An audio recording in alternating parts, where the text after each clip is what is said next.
Mereka punya histori yang begitu menarik. Bagaimana tidak? Alter Ego memang punya jalan yang sepertinya harus tersandung oleh RRQ. Kita boleh flashback dari saat untuk slot babak M1 Alter Ego terjegal oleh tim RRQ pada saat itu. Sehingga mereka gagal untuk mewakili Indonesia. Dan setelah itu dari Alter Ego mereka berhasil masuk ke dalam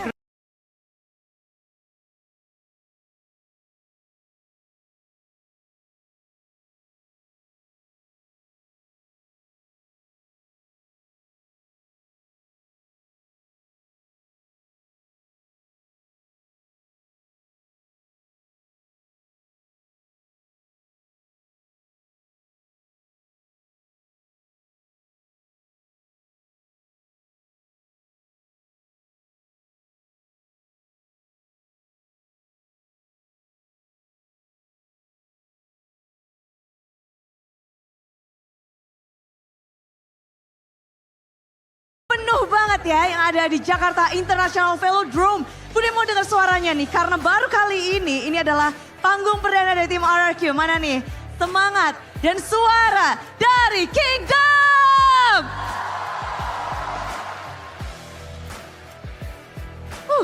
Rame banget. Benar-benar berasa atmosfernya tapi Alter Champs kayaknya lagi mau ngumpulin suara, mengumpulkan semangat. El Familia, Alter Champs, mana nih yang percaya sama Alter Ego? Mulai ya, di sini terbentuk satu persatu. Semuanya ingin menjadi satu suara mendukung tim favoritnya. Dan dukungan juga terus berlanjut dari para sponsor dan partner untuk MPL Indonesia Season 15, powered by Munton. Supported by PBSI, presented by official turnamen smartphone Samsung Galaxy, official e-wallet GoPay, official sponsor Head and Shoulder, official coffee partner Good Day, dan kita juga punya partner ini sports ada Telkomsel, Dunia Games, dan IndiHome. Bersama dengan kita punya advertiser Kacang Sukro dan juga Hokben. Tak lupa kita punya banyak supplier, ada RSV Helmet, UBS Gold, Kila Food, Royal Guard, Mercon Merah Putih, lalu Imaginary, dan juga venue ini adalah Jakarta International Velodrome yang sudah mulai terisi penuh di mana semangat dari para superfans tentu akan tersalurkan kepada tim-tim yang akan bertanding. Raja dari segala raja, mereka memang mendominasi Alter Ego di babak regular season. Namun Alter Ego sepertinya sedikit berbeda. Dengan draft-draft yang menarik, gameplay yang unik. Bagaimana kedua tim akan menjawab satu sama lain. Inilah dia pertarungan upper bracket antara RRQ Hoshi dan Alter Ego.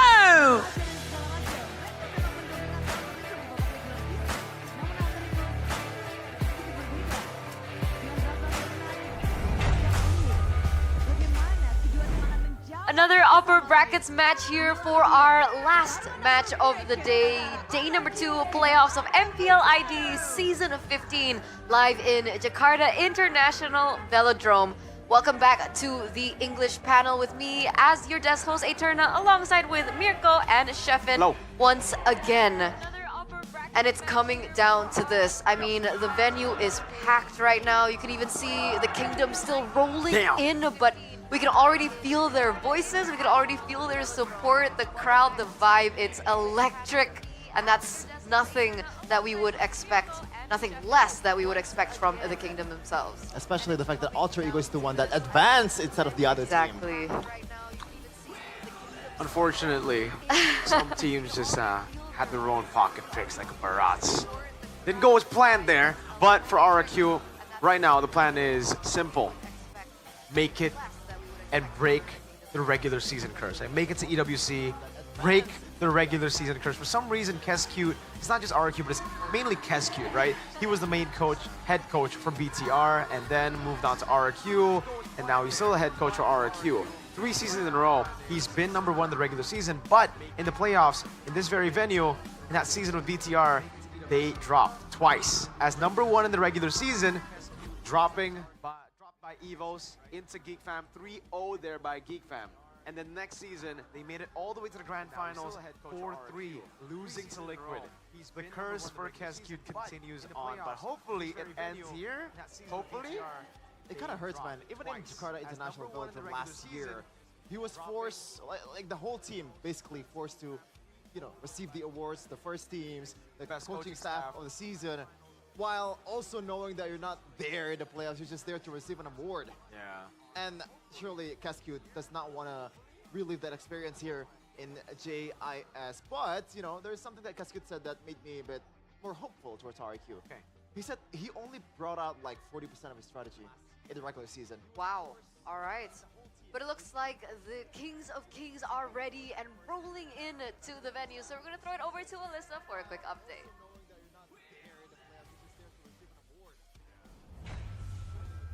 Bersama Alisa Natali dan pastinya di sini Alisa lagi menunggu kehadiran dari juara regular season kita, ada RRQ yang hari ini akan bertanding melawan Alter Ego. Nah, kita akan culik salah satu pemainnya ya yang kemarin juga baru memenangkan MPL Award di season 15 ini. Halo Dok, apa kabar hari ini?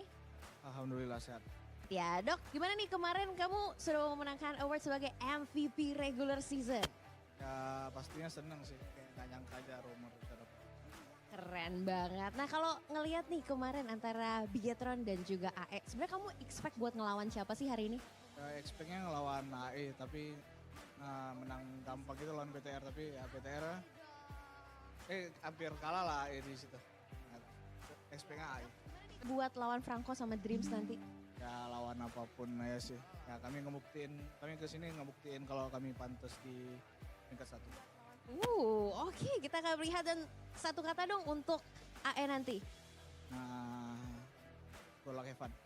Good luck, have fun. Oke, thank you so much ya Dok. Semangat, good luck. Dan kita akan melihat apakah RRQ akan tetap bisa bertahan. Dan terutama karena mereka sudah berhasil mengamankan upper bracket, ataukah AE juga akan membantai RRQ. Kita akan melihat di match kedua, hari kedua, playoff season 15. See you. Thank you, Alyssa, for that quick update on RRQ. Edok there mentioning that he actually expected to go against Alter Ego here in the upper brackets, not Bigetron. Why is that?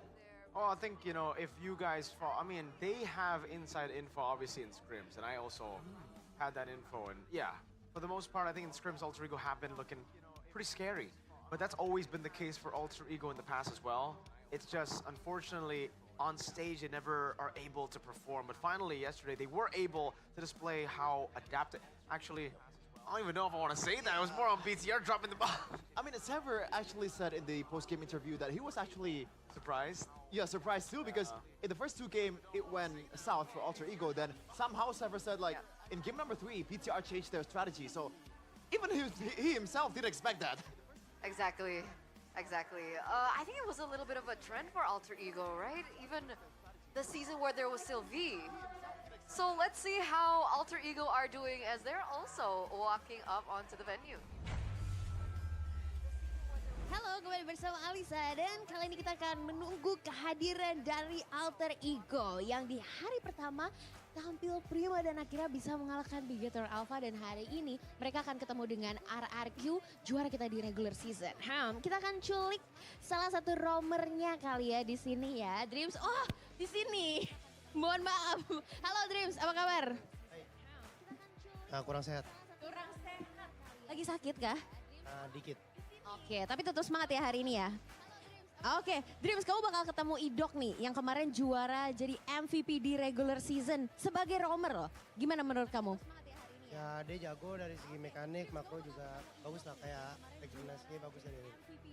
Oke, dan kamu sendiri salah satu andalan kamu ini kan hero-nya adalah Franco. Nah, ada keinginan gak sih untuk lawan-lawanan Franco nih sama Idok nanti? Nah gantian lah.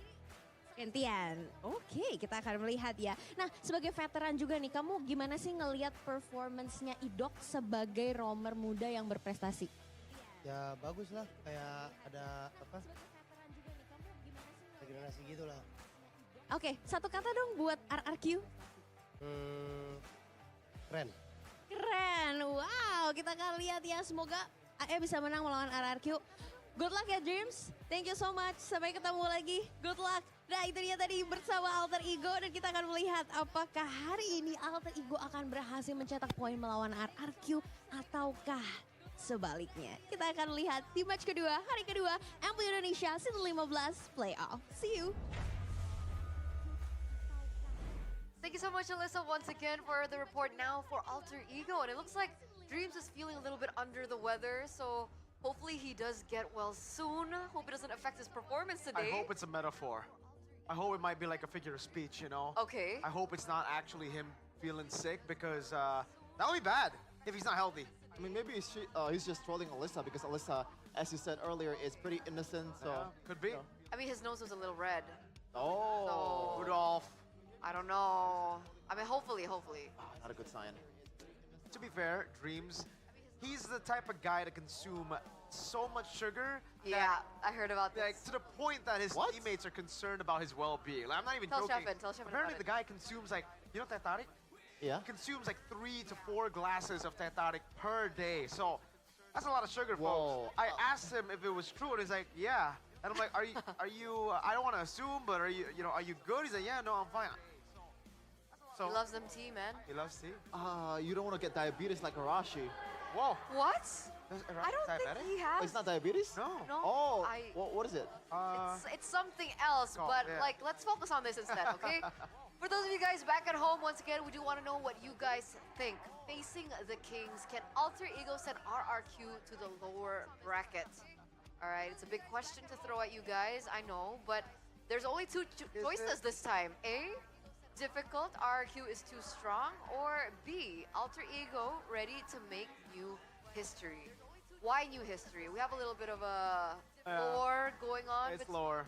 Alter Ego and RRQ. I think we're gonna get to that at a certain point with the poster.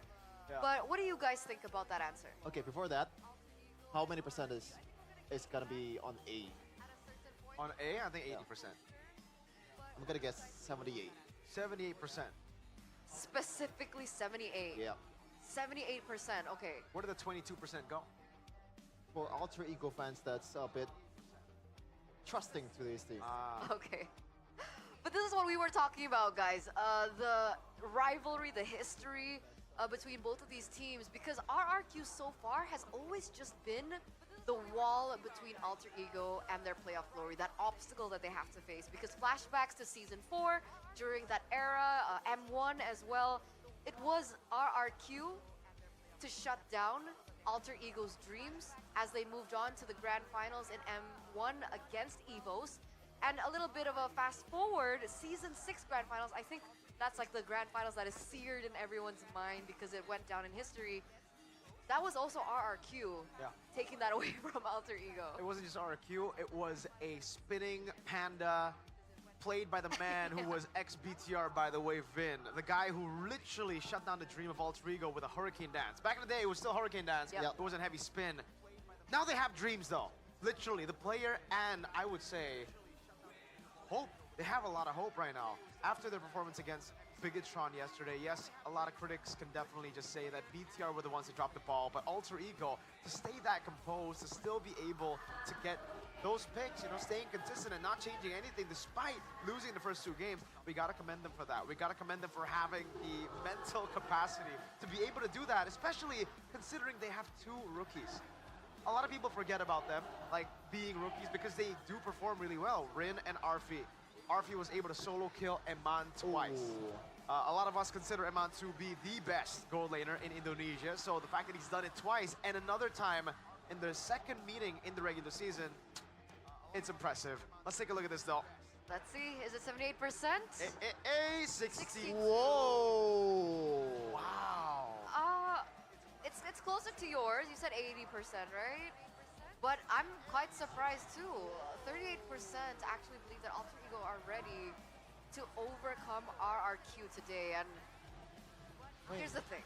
If maybe we're expecting the same RRQ from the end of the regular season, then maybe, right, they were less informed than we expected them to be. But Shepin, share your thoughts. I mean, did the RQ fall off in the regular season at the end? Yes.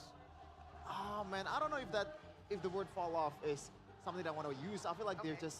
they know that upper bracket is already secured. So why not just try things out? Why not just hide our cars? Why not just maybe take it a bit slow and take the opponents in the playoffs by surprise when the time comes. I think that's the Yep. story for Cascade because he's been revealing his cards a bit too soon in the regular season, and that's why the playoff success is not there yet. And I don't despite think that's his an brilliance. unheard of opinion because a lot of people are saying the exact same thing. Obviously, Arashi would say something similar, but even in our podcast that we did earlier on before we got into the playoffs, Age was also mentioning something of the same sort, KB as well. And speaking of hiding strats, we've seen some strats finally coming through for Alter Ego, especially in their match yesterday against BTR. We finally saw the Franco coming through. So with Dreams and Hijime as their iconic duo facing off the iconic duo from the other side, which Miracle mentioned earlier on, Rins and Edok. How is this looking? Do you think it's a fair fight? Do you think one has an upper edge against the other? It really depends on how you look at it, right? I think when it comes to the systematic playstyle, by the way, gotta give credit to the Kingdom again. What a crazy show already they are giving us here in the arena. Jakarta International Velodrome. Back to the point, Rins, Edok, when it comes to that systematic playstyle, the clean, Cascute system, they are the better combo. When it comes to the regular season as well, what differentiates them with Hijime and Dreams is the fact that Hijime and Dreams has never and will never be regular season players. They will never be part of a system. They are clutch players that have a lot of individual flair, and that individual flair is mostly seen in the playoffs. Season 11, carrying EVOS to make it to the grand finals, making it to an MSC. Season 13 doing the same thing here in the Jakarta International Velodrome after a crazy dip in the regular season. That was without Hijime, by the way. It was only just Dreams, but it was Falcon. Still, though, I would say the narrative sticks. With Dreams, with Hijime, they are so clutch, especially after seeing how clutch they could be. Match point down 2-0 against BTR, picking up the Franco. Having it banned, having it be such a big hurdle to BTR that BTR decided to ban the Franco over banning the Baksha in Game 5. You can even see on the poster here that Dreams has appeared twice over the years, right? As one of the most iconic players of the season. So he was, I can't really see it right now. Do you see it? What? Was it season 11? It was season 11 and season... Oh, that was 10. That's season 10. Oh, season 11 and 13. There you go. Twice, right? But that has kind of been overtaken by Edok now. Yeah. So if we have to talk about Franco, obviously it's going to be a hot commodity, a hot resource that both these teams would want to get their hands on. But who is the better Franco player? Oh, I don't know. If we're going by momentum and what happened yesterday, I think it would be Dreams, but we gotta take a look at the history from RRQ too. This team has produced some of the best Franco in the world, even banned in the international stage. And again, shout out to RRQ bringing the fun here with a speaker. Also, strength in numbers for the Kingdom, always supporting their team in the venue. But back to the point. This Franco, oh man, if I were to pick one, I think it would be Edok. Yeah. Obviously. And also, that's also because of the fact that his team was able to follow up better and the system works better overall in RRQ throughout the regular season. Okay. Yeah. Agree? I have to agree. You know, his Edok's Franco, Franco's Edok has been so good every time. Even last season, when if all else fails, I heard from Mueza, by the way. Mueza is a Dewa United player. If you guys don't know, roamer. He was a part of the amateur scene for the longest time. He actually competed against Edok a couple of times in third-party tournaments, amateur tournaments, and every single time he would have Edok by the ropes. Edok would just pull out the Franco and he would dominate. That's his story, Mueza's story, as to how intimidating this Franco pick is from Edok. It is insane, and believe it or not, I casted one of his like amateur tournaments in a way. And we all know that Naomi against Blacklist International in M4 was probably the best Franco game ever. I saw a better Franco game than that, and that's Edok. But yeah, it is an amateur scene. But it kind of shows that the potential of this guy is limitless. There's a reason why this guy's MVP, despite some of us did agree with the decision there, but it's not really his fault. He's performing as a sophomore, by the way. And shout out to, I just imagine like, who's the other player that's a sophomore that's performing at an MVP level? Then I remember Fabian last season, he was a rookie at MVP. Shout out to him. Something about these rookies for the past few seasons. I think Indonesia has steered in a direction where they finally start to believe in the young kids, right? The new talents. They're not just wholly relying on the veterans who, unfortunately, season after season after season have kind of failed to pick up that international trophy. So I think that was a huge shift in change after the SRG win last year at MSC. So now we're coming full circle on the way to MSC once again. And the big question is whether or not these teams, these young kids can actually make it. It's their testing ground. So it looks like both of the teams are ready. We're gonna welcome them into the arena, up onto the stage, on their battle stations here at Jakarta International Velodrome.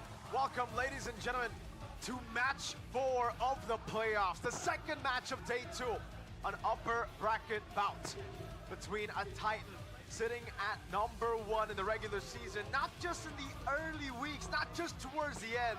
Week 1 all the way to week 9, up against a team who struggled, who had to go through the depth